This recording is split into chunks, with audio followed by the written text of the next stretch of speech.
Movie का start एक institute से होता है जहां बहुत सारे क्रिमिनल लोगों का ट्रीटमेंट किया जा रहा था। असल में डॉक्टर रिचल यहां ट्रीटमेंट के नाम पर लोगों पर टॉर्चर एक्सपेरिमेंट किया करते थे। इस तरह इन्होंने बहुत सारे पेशेंट की जान ले ली थी। फिर एक दिन सभी पेशेंट ने मिलकर हॉस्पिटल के स्टाफ को मिलकर मारा और हॉस्पिटल को आग लगा दी और 5 लोग यहाँ से बचकर भाग गए थे। फिर मूवी में कुछ सालों बाद दिखाया जाता है जहाँ एक बिजनेसमैन की वाइफ एवलिन को टीवी शो से पता चलता है आज भी उस मेंटल साइलम से मरे हुए लोगों की आत्माएं भटकती हुई नजर आती हैं। एवलिन अपनी बर्थडे पार्टी को वहीं सेलिब्रेट करने का प्लान करती है। वो अपने हस्बैंड जॉन को इस पार्टी को अरेंज करने का कहती है। जॉन ने भी अपना एक म्यूजियम बनाया हुआ था। इन दोनों के बीच कोई इतना अच्छा रिश्ता नहीं था। देखने को तो ये हस्बैंड वाइफ थे, लेकिन ये सिर्फ एक दूसरे को बर्दाश्त कर रहे थे। जॉन भी अपने फ्रेंड की लिस्ट बनाकर इसे दे देता है कि मेरे फ्रेंड भी इस पार्टी में आएंगे, लेकिन वहीं कोई शक्तियाँ इस लिस्ट को चेंज कर देती हैं। इधर अब पार्टी में बहुत सारे फेमस लोग आ गए थे जो लोग इस मेंटल साइलम में एक रात गुजारेंगे।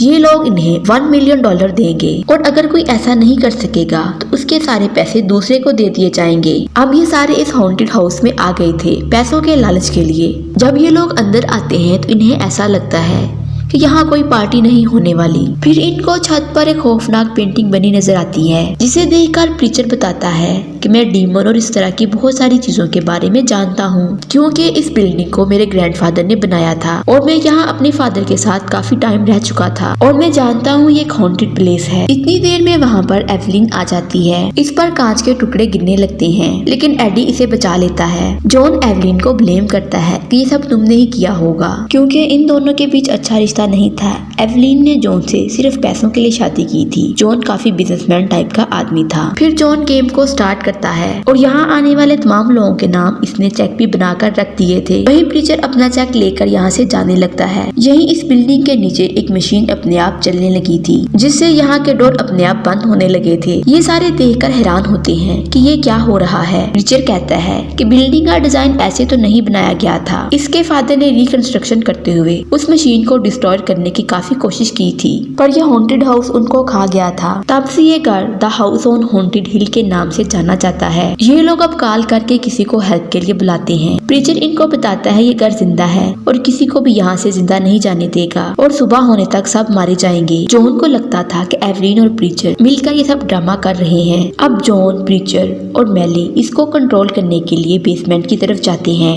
नीचे एक लाश को देखकर जेनिफर की कंडीशन खराब होने लगी थी। यहाँ इन्हें ये बात भी पता चलती है कि इस घर में मुख्तलिफ जगह पर ट्रैप बिछाए गए हैं। अब इस बात का शक ये एवलिन पर करते हैं। वहीं आगे इन्हें दीवार की दूसरी साइड पर एक तह खाना नजर आता है। ये सारे इसी रूम में आ जाते हैं जहाँ डॉक्टर रिचल अपने पेशेंट का ट्रीटमेंट किया करता था। वहाँ इनको एक ऐसी मशीन मिलती है जो एक पागल इंसान को ठीक कर देती है और एक ठीक इंसान को पागल कर देती है। इधर जेनिफर और एडी में प्यार बढ़ने लगा था। जेनिफर को अचानक एडी एक डीमन की तरह नजर आता है। फिर जेनिफर एडी को एक खून वाले टब के अंदर देखती है, जबकि एडी इसके सामने बिल्कुल ठीक खड़ा था। यहाँ कोई जेनिफर को अपनी तरफ खींच रहा था। ये कैसे भी करके बच जाती है और इस बात का अपने साथियों को बताती है। प्रीचर इसे कहता है कि असली डर तो उस डार्कनेस इवल में है जो इस घर में कहीं दफन है। नेक्स्ट मेली अपने कैमरे से फोटो बनाते बनाते उसी रूम में आ जाती है। वो अपने कैमरे पर रिचल को देखती है जो किसी पेशेंट पर एक्सपेरिमेंट कर रहा था। ये सब इसे सिर्फ अपने कैमरे में नजर आता है। जब वो वैसे देखती है तो वहाँ कुछ नहीं था। मेली काफी चीखती चलाती है। जॉन, एडी, प्रीचर इसकी आवाज सुनकर इसकी तरफ आते हैं। जब ये लोग आकर देखते हैं वहाँ खून ही खून था और मेली का कुछ पता नहीं था कि वो कहाँ पर है। जॉन को लग रहा था कि ये इसके असिस्टेंट का काम होगा। जब वो अपने असिस्टेंट को देखता है तो इसे भी किसी ने मारा हुआ था। नेक्स्ट एवलिन को इलेक्ट्रिक शॉक लग रहे थे। ये इसे बचाने की काफी कोशिश करते हैं पर एवलिन की मौत हो जाती है। अब जॉन को यहाँ आए हुए लोगों पर शक होता है कि ये सब पैसों के लालच के लिए ऐसा कर रहे हैं। ये एडी को एक रूम में बंद कर देता है और खुद जाने से पहले यहाँ वो मशीन को एक्टिवेट करता है जिस पर इन्हें रिचल के किए गए सारे एक्सपेरिमेंट और टॉर्चर इमेज बनकर नजर आने लगे थे। नेक्स्ट एडी और जेनिफर एवलिन को मारने वाले को तलाश करते हुए रिचल के ऑफिस में आ जाते हैं जहां इनको हॉस्पिटल के 5 हेड स्टाफ की फोटो मिलती है जो यहां से भाग गए थे।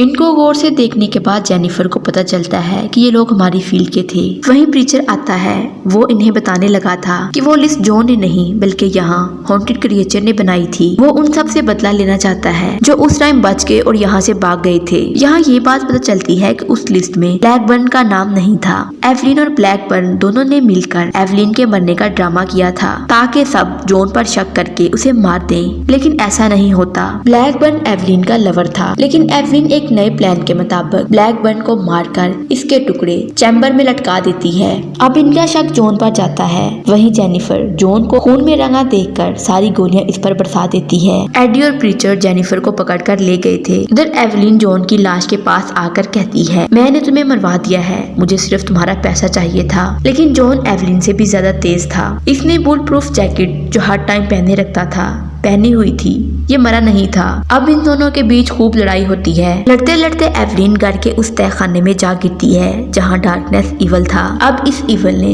एवलिन को अपने डार्कनेस में निगल लिया था। जॉन को मैली की कटी हुई लाश नजर आती है। अब एवलिन का इवल जॉन को अपनी तरफ बुलाने लगता है, पर ये यहाँ से कैसे भी करके भाग जाता है। आगे जाके सबको यहाँ से भागने को कहता है। सारे इसे देखकर हैरान थे कि ये मर गया था, जिंदा कैसे है। ये इन सब से कहता है कि ये स्टोरी मैं तुम लोगों को बाद में बताऊंगा, तुम सब यहाँ से निकलने की कोशिश करो। जबकि दूसरी तरफ इवल दीवारों को तोड़ता हुआ इनकी तरफ बढ़ रहा था। अब ये इवल जेनिफर को अपना शिकार बनाने लगा था, लेकिन जॉन अपनी जान देकर जेनिफर को बचा लेता है। लेकिन इवल इनके पीछे ही था। अब एडी खुद को सेक्रीफाइस करके जेनिफर को यहाँ से भगा देता है। इधर एडी इस इवल का शिकार होने ही लगता है कि प्रीचर की आत्मा इस इवल को खत्म करने में हेल्प करती है। वहीं डार्कनेस इवल खत्म हो गया था। आखिर में दिखाया जाता है एडी और जेनिफर सेफली बचकर बाहर आ जाते हैं। वो सारे चेक जो $1 मिलियन के थे इनको मिल जाते हैं। मतलब दोनों बच भी गए और साथ में अमीर भी हो गए। वीडियो अच्छी लगे चैनल को लाइक शेयर एंड सब्सक्राइब जरूर करें और बेल के आइकॉन को लाजमी प्रेस करें ताकि हमारी हर आने वाली वीडियो का नोटिफिकेशन आप तक पहुंच सके।